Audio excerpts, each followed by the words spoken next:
So in this video, I'm going to start a series about the seventh chords, the major 7, the minor 7, and the dominant 7. And it's coming from a question from one of my big supporters, Todd, one of my favorite guys out there watching this. And Todd, I haven't heard from you for a while, so I hope everything's okay. And I hope that this sort of helps answer your question. Here was the question, and he asked it a long time ago, so I'm not getting back to my comments as fast as I should be, but I am trying to get to all of them. So he says, I know open A and E major and minor 7th chords from the easy chord books I've used. I just don't know why it's the 7th chord and what's the difference between the dominant 7 and the 7 flat 5 7th. Well, I need a scientific calculator, laugh out loud, to figure it out. Well, so first of all, I think there's 3 questions here. One is, I don't know why it's a major or minor 7th chord. That's one question. The other one is, I don't know why it's a 7th chord, I think meaning it's like a D7 or a dominant 7. And then what's the difference between a dominant 7 and a flat 5 7th? So they're all great questions.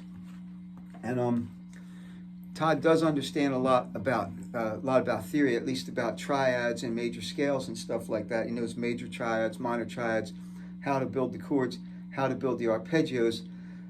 But for some of you to answer this question properly, it's going to take me a couple videos. I'm going to try to do them in series. I'm going to try to keep them under 5 minutes. The first series is this one. It's how to identify the tones, the root, the third, and the fifth that make up a major and a minor chord. We need to understand that first, and we need to understand where they're coming from. So thanks for watching. I hope you enjoy this. I hope you get something out of the lesson. And we are going to be focusing on an A chord. We're going to start with an A major chord and then go to an A minor chord. Then we'll go to an A major 7th chord, an A minor 7th chord, and finally an A dominant 7th chord. I don't know if that's all going to fit in this video because, like I said, I want to try to keep them relatively on the shorter side so that hopefully I can condense it and you'll understand it. So, to start out with, we want to be able to build an A major scale. If you don't know how to do that, that's ground 1.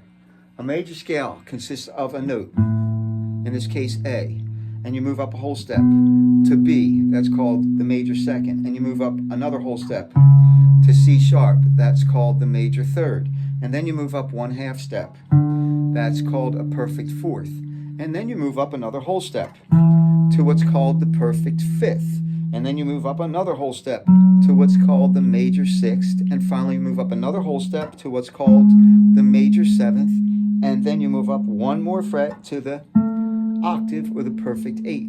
So these names of these intervals are from this root note. The major 2nd, from the root to the major 2nd is a whole step. From the root to the major 3rd is 2 whole steps. From the root to the perfect 4th is 2.5 steps. From the root to the perfect fifth is always 3.5 steps. When you make this power chord, these two notes are 3.5 steps apart. It doesn't matter where you do them.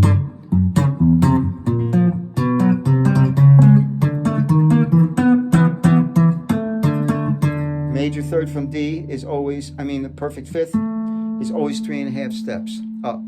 1, 2, 3.5. So going back again, root to the major second step, major third, 2 steps, perfect fourth, 2.5 steps, perfect fifth, 3.5 steps, major sixth, 4.5 whole steps, major seventh, 5.5 whole steps, and then finally perfect 8, 6 whole steps.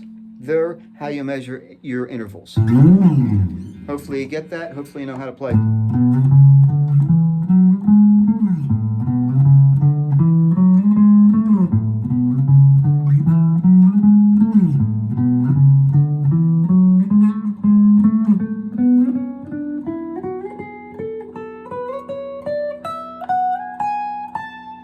If you don't know how to do those major scales that way, leave in the comments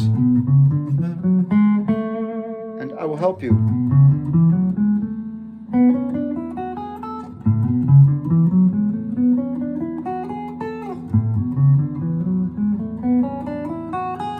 There's many ways to do it.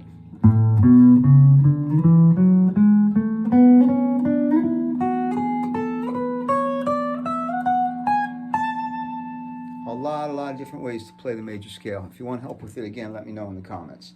Anyway, after you know the major scale and you know those intervals, then you're ready to build the chords. So how about we just stop right there, and lesson number 2 is going to be how to build a major and a minor triad from the major scale.